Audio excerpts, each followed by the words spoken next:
Bom dia, amigos, professor, discentes.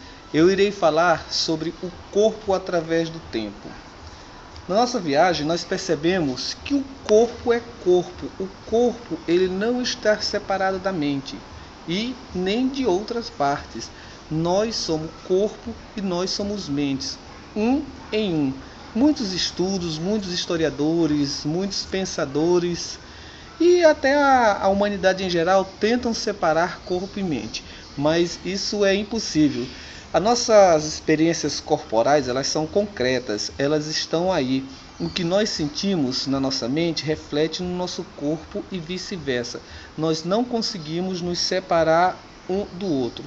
O que é belo, o que é feio, quem é gordo, quem é magro, são reflexos daquilo que nós somos, daquilo que somos como corpo, daquilo que somos como mente, daquilo que pensamos, as possibilidades e as experiências que passamos ao longo de nossas vidas, são tudo reflexo do nosso corpo.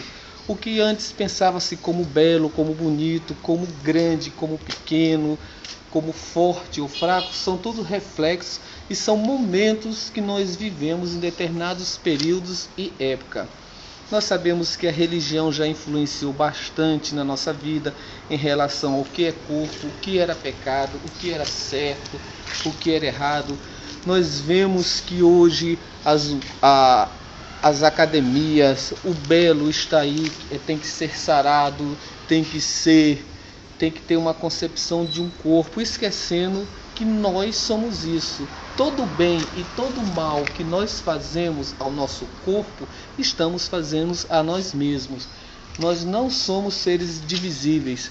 Às vezes nós ouvimos certas reportagens, certos comentários que falam como corpo e mente como se eles fossem duas coisas separáveis, mas eles não são separados, eles são indissolúveis. Um pertence ao outro, um não vive sem o outro, porque tudo isso é o que nos faz sermos seres humanos. E o nosso corpo, as nossas representações corporais, o nosso cotidiano, como nós vivemos, o que nós fazemos é representado pelo nosso corpo, é cobrado através de nosso corpo e é o nosso corpo que dita essas regras. Se você está bem ou mal, esse reflexo vem pelo seu corpo. Mas o corpo, no tempo e no espaço, ele não foi visto sempre como uma coisa única, ou então sempre teve o mesmo padrão. Não, ao contrário. Nós tivemos vários períodos, em várias épocas, que o corpo teve um significado diferente para cada momento. Um dos primeiros momentos da história humana em que se tem notícias sobre a retratação do corpo era na antiga Grécia e Roma. Naquela época, os homens, eles prezavam muito por um corpo forte, o que hoje nós chamamos de sarado. Mas a concepção desse corpo forte era simplesmente a defesa. Eles viviam em constantes guerras por territórios, eles viviam defendendo seus territórios e ao mesmo tempo almejando outros territórios, e para isso eles tinham que sempre estar em forma, bem, com os corpos sarados e aptos a guerrear, corpos fortes, duros e robustos. E foi nesse momento também que surgiu algo importantíssimo no mundo de hoje, que são os Jogos Olímpicos. Na Grécia, eles começaram a organizar jogos também com a finalidade de mostrar os corpos dos seus guerreiros, ver como eles eram hábeis. O que nós chamaríamos hoje de brutos, na época era tido como algo belo, espetacular. Ele era hábil, ele tinha habilidade naquilo, ele era alguém que estava pronto para defender o seu país, inclusive se sacrificar. Então, os Jogos Olímpicos teve como base o corpo humano, um corpo belo, um corpo bonito, um corpo forte. Com o tempo, houve uma transformação. Quando nós chegamos à Idade Média, com o surgimento e o fortalecimento da Igreja Católica, houve uma mudança total desse paradigma. O corpo começou a ter dois significados: o divino e o pecaminoso. Ele era divino porque era feito por Deus, mas ele era pecaminoso por causa do pecado original. Então, como a Igreja Católica detinha o conhecimento, e esse conhecimento também era do corpo, ela começou a pressionar para que as pessoas se sentissem culpadas por aquele corpo. Então as pessoas não se cuidavam, elas tinham doenças, elas tinham obesidade de mais ou de menos, porque elas não se preocupavam com o corpo, porque o corpo nesse momento era símbolo de pecado.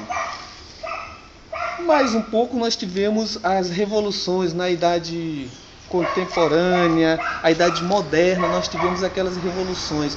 O humanismo surgiu e floresceu. As pessoas começaram a se ver como seres humanos, começaram a cuidar do seu corpo. E mudou um pouco aquela concepção de belo. Não era mais os fortes, os sarados, as gordinhas, porque a história do corpo nos mostra que a mulher sofre mais com isso. As gordinhas eram vistas como belo, como saúde, porque elas eram gordinhas, elas eram modelos. Elas passaram a ser modelos de várias pessoas que desenhavam. Então, nessa época, o belo teve uma conotação diferente. As pessoas mais gordinhas eram vistas como pessoas saudáveis. E nos dias atuais, na concepção contemporânea, o que nós vimos é um culto exacerbado à beleza. As pessoas fazem cirurgia, as pessoas se retalham, se recortam, elas se costuram, elas tomam remédio porque elas querem ficar de acordo com o que a mídia oferece pra gente. A mídia diz que as pessoas bonitas são aquelas que têm um padrão X de beleza. Aqueles padrões vindos de Hollywood. São as Angelina Jolie, são os Tom Cruise, são aqueles sarados, são aqueles fortes que apesar da idade não possuem uma ruga no rosto e não tem uma gordurinha em lugar nenhum. Então hoje a percepção de beleza é essa, você ser sarado e forte.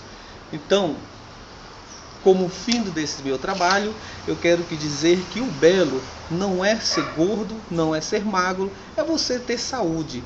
Você tendo saúde, você estando de bem, você estará pronto, o seu corpo pronto para esses momentos do dia a dia, para você ter todas as superações necessárias que a vida nos impõe. Um abraço a todos, muito obrigado.